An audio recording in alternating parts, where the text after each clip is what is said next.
Welcome back. So today we're going to talk about giving yourself a break, or at least be aware of where you're at in your process, both at kind of like a high level and then in the trenches, because it changes.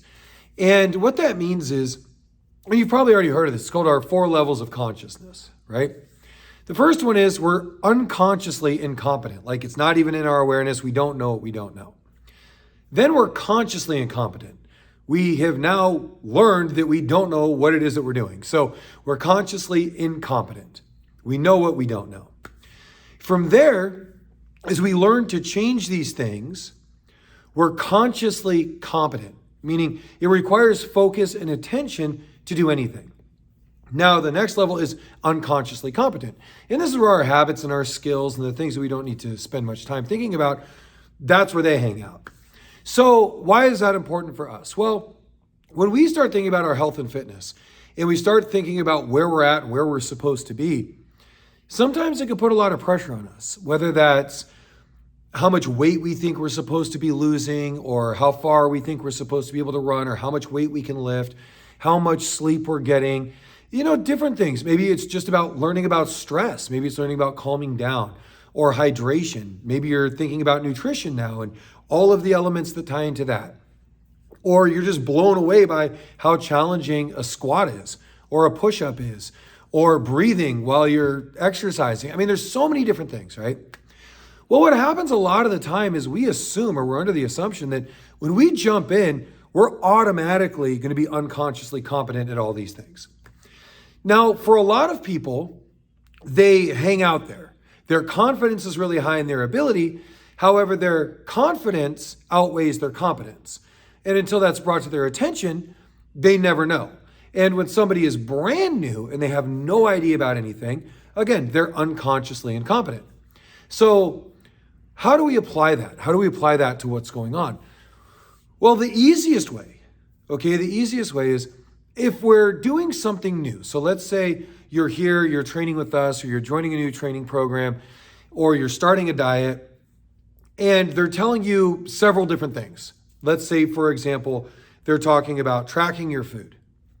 They're talking about weighing your food.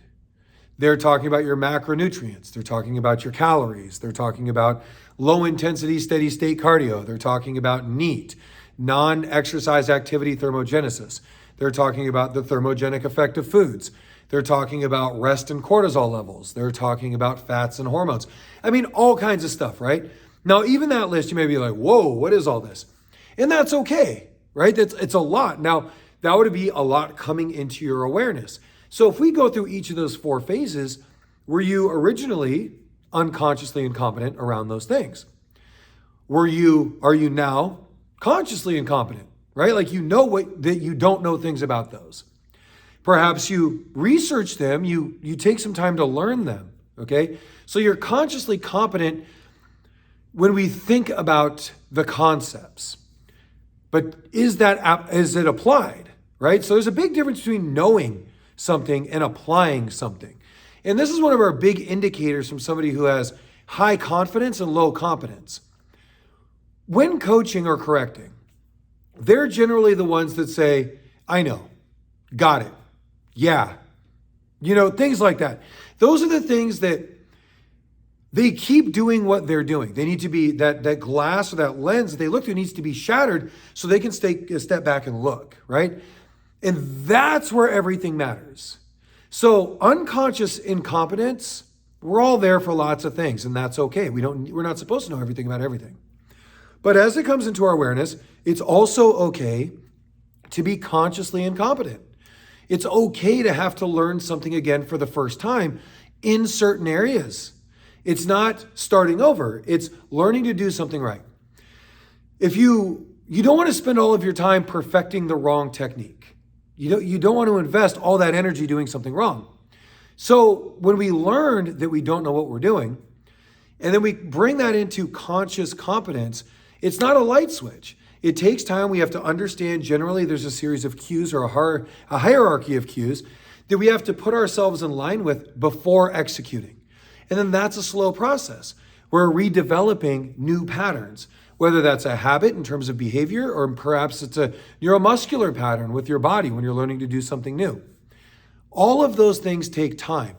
Our goal, though, is to be temporarily motivated to be permanently lazy. So as we go through and we can chunk all of the things that we're working on to each of those categories, if we understand it, but we don't apply it, we're still consciously incompetent, okay?